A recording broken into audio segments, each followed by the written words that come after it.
अपने आप को छल रहे हैं। माता पिता ने गले में हार डलवाया था, माता पिता ने घोड़ी पर बिठाया था। कितनी आज्ञा मानते हो माता पिता की? आपकी आज्ञा मान रहे हैं क्या मनोज? आपकी आज्ञा मान रहे हैं क्या मनोज? ये सब व्यर्थ की बातें हैं। कितनी ही चिकनी चुपड़ी बातें कर लेना, पर परम सत्य यही है। जब तक इन भोगों में हम संलग्न होते रहेंगे, तब तक मात्र और मात्र दुख नाम के सुख, वकील साहब, बकरा नाम की मुर्गी, सुख नाम के दुख को हम प्राप्त करते रहेंगे। ये भूल मत कर लेना। भोग नहीं मिले थे तो भी तड़प रहा था। कब? अब धीरे धीरे से माँ से कह रहा था, पंडित जी कह रहे थे, पिताजी अब मैं 22-23 का हो गया हूँ, अब कुछ आगे का सीधा कह नहीं सकते थे कि शादी करा दो। नहीं था तो भी दुख था। भोग की सामग्री सामने नहीं थी, धन हो चाहे किसी भी इंद्रिय का भोग हो, तब भी मैं दुखी था क्योंकि नहीं था। फिर जब मिल गया तो भी दुखी है। अरे यार, ऐसी क्यों मिली, वैसी चाहिए थी, इससे वो अच्छा, सब कुछ इसी में हमारा समय बीतता रहा। बहुत सुंदर बात कुंद कुंद स्वामी पूज्यपाद स्वामी कहते हैं, आरंभे तापकान प्राप्तान वतृप्ति प्रतिपादकान अंते सदुष्टजा कामा कामा का सेवते सुधी। जो सुधी है, समझदार है, ज्ञानी है, वह कभी भी काम वासना या किसी भी विषय भोगों में नहीं उलझता। भूख लगी तो त्राप था, भूख में शमन करने के लिए थाली पे बैठे, जो पसंद की सामग्री थी वो नहीं बनी थी, फिर गुस्सा आया, पुनः वो पूरा हुआ, जैसे तैसे पेट भरा, फिर भी मन नहीं भरा था, इसलिए पुनः संतुष्टि नहीं हुई थी, पुनः दुख हुआ था। फिर पुनः पेट खाली हुआ, पुनः खाने का दुख आरंभे। प्रारंभ में भी दुख, मध्य में भी दुख और अंत में भी दुख। दुख के अलावा कुछ नहीं। कितना समय हमने भोग वासना में व्यतीत किया। मात्र 2 ही तो परेशान कर रहे हैं आज जीव को, एक भोग और दूसरी वासना। यह भोग मुझे रोग दिला रहा है, मेरी भोगी वृत्ति से मैं रोगी बना हूँ, और ये वासना वास ना होने दे रही है। ये वासना मेरे भीतर, मेरे आत्मा में और सिद्धालय में मेरा वास ना होने दे रही है। आज तक सिद्धालय में वास क्यों नहीं हुआ? आज तक मैं अपनी आत्मा को, अपने मन को संभाल क्यों नहीं पाया माँ? क्योंकि वासना, ये शब्द ही इतने व्यवस्थित बने हुए हैं, शब्द ही बहुत सारी बातें कहते हैं। वासना, कोई दूसरा नहीं पंडित जी, कोई दूसरा तुम्हें बांध के रोक कर खड़ा नहीं है। किसी भी माता पिता ने बलात् घोड़े पर नहीं चढ़ाया, बलात् किसी ने किसी के गले में माला नहीं डाली। हम अपने मन को नहीं मना पाए, ये सत्य क्यों नहीं स्वीकार करते हो? ये सत्य को स्वीकार करो, ये सत्य को स्वीकार करो। ये वासना ही कषाय को उत्पन्न करने की जनक है, जननी है। क्रोध किसके पीछे माँ? जितनी क्रोध कषाय आप अपने घर वालों पे करते हो, ऐसे रास्ते पर घूमने वालों के करके दिखाना। है करने की ताकत? उठा के पत्थर फेंक मार देंगे। हम पे काय को गुस्सा कर रहे? घर में जाओ। अपनी भोग वासना की पूर्ति नहीं हुई सो हम व्यक्ति क्रोध करते हैं।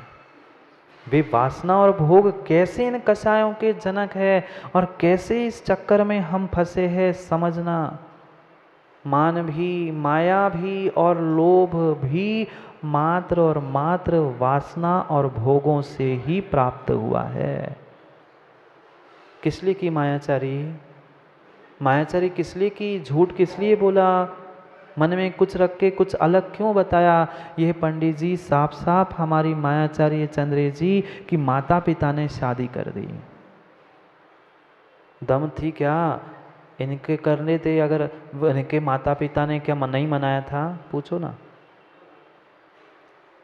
सबने मना किया था, पर वे भी समझना ये मायाचारी वासना के पीछे हमने की, भोगों के पीछे हमने की। लोभ की तो कहना ही क्या, लोभ की तो आप लीला ही अपरंपार है।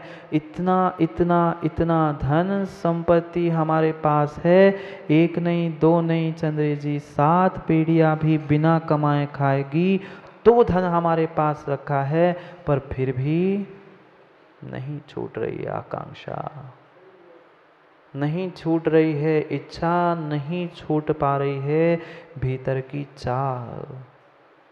जोड़ते जाओ और जोड़ते जाओ और जोड़ते जाओ। क्या वकील साहब दिन के 500 रुपए की व्यवस्था नहीं है? बुरा नहीं मानना, बुरा लगे तो क्षमा करना, पर वास्तविकता यही है। क्या चंद्रेश जी 500 की व्यवस्था नहीं है दिन की? कल हिसाब लगाया था ना, 1000 की नहीं है दिन की खर्चे करने की व्यवस्था। आप कितने 20-25 साल और जियोगे? 50-100 साल, क्या पता।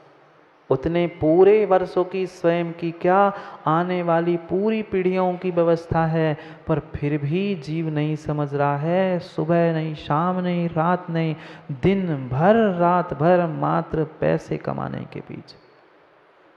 महाराज जी पैसे नहीं, धन नहीं है तो बाकी समाज में कीमत कैसे होगी? पैसों से कीमत नहीं होती, कीमत पैसों से नहीं होती, वह दाम कमाने से नाम मिलने वाला नहीं है। सब कुछ तो कर लिया चंद्रेश जी, कमाकर सबकी व्यवस्था बना ली, नहीं बनाई क्या? बनाई ना, जन्म दिया, पाला पोसा, बड़ा किया, सबकी सब अलग अलग सब व्यवस्था कर दी, पर फिर भी बेटे और बेटी की माँ यही कहती है जिंदगी में कुछ भी नहीं कर पाए। ऐसा नहीं सुनने मिलता? बोलो ना चंद्री, थोड़ा जोर से बोलो, सबको सुनाई दे। वही इतना सारा दिन रात मेहनत करके तूने पाप कमाया, धन कमाया, पर फिर भी घर वाले यही सुनाते हैं जिंदगी में तुम कुछ नहीं कर पाए, वो देखो। क्यों माँ? ऐसा सुनने नहीं आता ना? दिन रात माँ अपने हाथों को ताप रही है चूल्हे पर, गैस पर, तवे पर, फिर भी शाम को बेटा नहीं तो बेटे के पिता कहते तुम्हें तो कुछ बनाना ही नहीं आता। वहाँ कितना अच्छा उसकी माँ बनाती, होटल में इससे अच्छा मिलता है। ऐसा ही है, ऐसा ही है, यही तो सत्य है। कितना कितना भी निकला हो दिन में घाम, घाम जानते? कितना भी निकला हो दिन में घाम, कमाते रहा तो दिन रात मात्र दाम। कितना भी निकला हो दिन में घाम, दिन रात तू कमाता रहा मात्र दाम। भूल कर वीर प्रभु का तू नाम, भूल कर वीर प्रभु का तू नाम, जीवन किया घर बार के नाम। जीवन, पूरा जीवन किया घर बार के नाम, और लुटा दिया, और लुटा दिया ये तन और धन उनके ही नाम। लुटा दिया सब कुछ उनके ही नाम, फिर भी जिंदगी के आखिर में तू ही होता रहा बदनाम, तू ही होता रहा बदनाम। कौन बदनाम हुआ? जिसने तन मन धन सब कुछ समर्पित कर दिया। वही अंत समय में सबको सबको यही सुनने मिलता है कि तूने तो जिंदगी में आपने तो कुछ किया ही नहीं, उनसे तो तुमसे तो वो अच्छे ही। विचार करो, चिंतन करो, कैसे कैसे हमने समय व्यतीत किया, कितना कितना हमने भोग वासनाओं में अपना समय बर्बाद किया। नहीं आने वाला, नहीं आने वाला कोई भगवान यहाँ हमारे लिए समझाने आने वाले नहीं है। कितनी मेहनत की, दिन रात एक करके पैसे इकट्ठा किए, दिन रात करके एक एक ईंट करते करते इतना बड़ा मकान हमने बना करके खड़ा कर दिया, पर फिर भी जिसको हमने योग्य बनाने के लिए, लायक बनाने के लिए खड़ा कर दिया, वह लायक बेटा ही आप बाप से कहता है तू ही नालायक है। कोर्ट में कौन आता है वकील साहब? लायक बेटे कि नालायक पिता? अब कौन, हम क्यों कहे किसी को, ऊपर जो कहते हैं वही समझना। ये झूठी बातें हैं, बेटे को अकेले को नालायक मत कह दो। अगर पिता लायक होता तो मैं तो कहता तो वो पिता ही नहीं बनता। पिता बना है इसलिए उसने मात्र भोग वासना के पीछे अपनी लायकता निष्कासित छोड़ दी है। विचार करो, वासना वासना, एक एक कसाय उस भोग वासना के पीछे आज तक मैं करता रहा। अभी भी समझो, अभी भी समझो, कोई किसी को बलात् जबरदस्ती करने वाला है ही नहीं है। एक एक पै के पीछे कैसा व्यक्ति लड़ रहा है, एक एक धन के टुकड़े के पीछे कैसा दिन रात व्यतीत कर रहा है। अभाव में भी अज्ञानता नहीं है पंडित जी, अज्ञानता नहीं है, मत कह दो अज्ञानता, मैं तो मान नहीं सकता। आप अज्ञानी हो? आप अज्ञानी हो? नहीं है, अज्ञानी बिल्कुल भी नहीं है। ज्ञान तो लबालब भरा है, पर ज्ञान का प्रयोग करना नहीं आता है। ज्ञान में कहीं कमी नहीं है, ज्ञान का प्रयोग कहाँ पर कैसा करना है वो हम आज तक नहीं सीख पाए, क्योंकि मात्र ज्ञान का उपयोग हमने कल्पनाओं में लगाया है। इतना सुंदर बंगला, इतना सुंदर घर, इतना सुंदर हमारा जीवन साथी, सब कुछ ये भोग वासना के निमित्त से बनाए हमारी कल्पनाएं, संकल्पनाएं हैं। इसके कारण से ही प्रतीक हम दुखी है, और कोई मुझे दुखी करने की शक्ति नहीं रखता। करता है कोई माँ दुखी?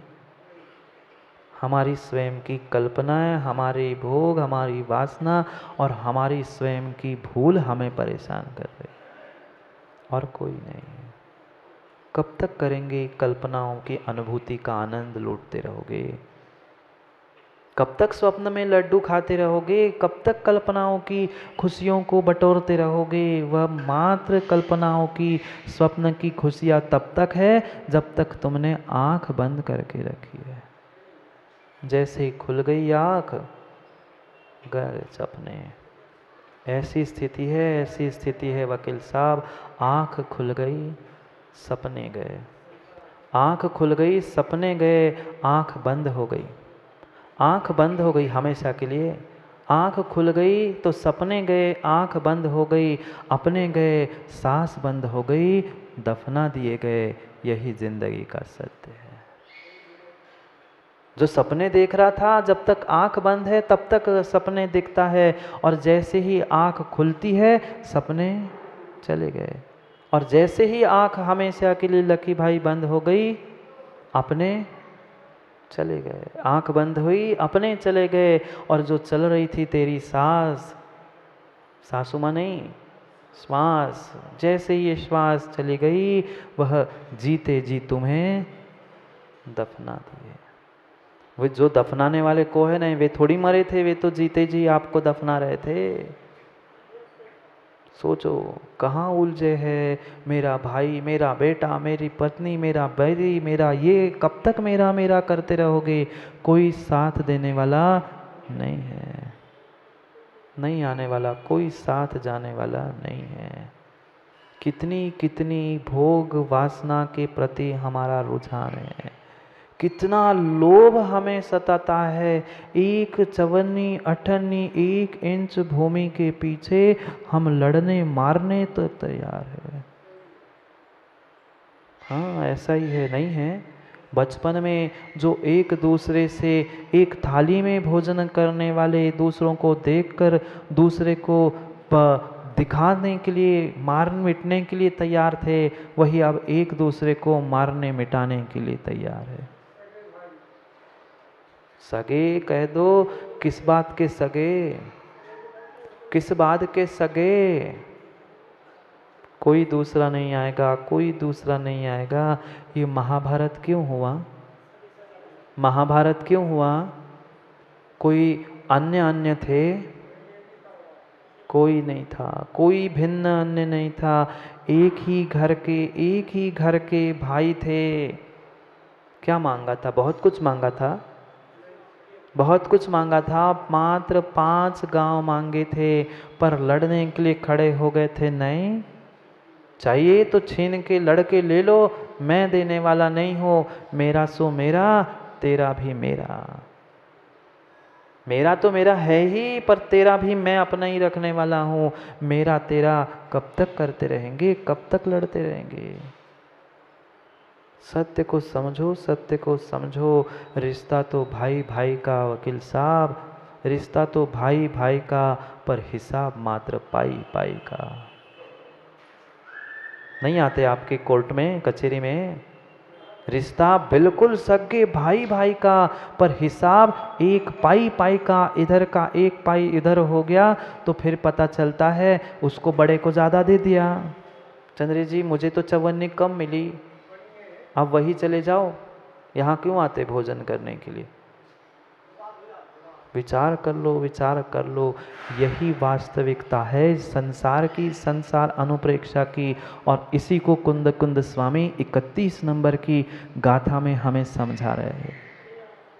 कहाँ तुम भ्रम में पड़े हो, कहाँ कल्पनाएं कर रहे हो, ये मेरा बेटा है, ये मेरी माँ है, ये मेरी पत्नी है, ये व्यर्थ की बातें हैं, छोड़ दो। विचार करो क्या कह रहे हैं। पढ़ते हैं पहले कुंद कुंद स्वामी को 31 नंबर की श्लोक में। अरे जहाँ रखा है वह के रहने दो, पहले कर लिया करो ना, कितना डिस्टर्ब करते हो। जहाँ रखा है पहले से रखा दिया करो, हिला नहीं करो। पढ़ो।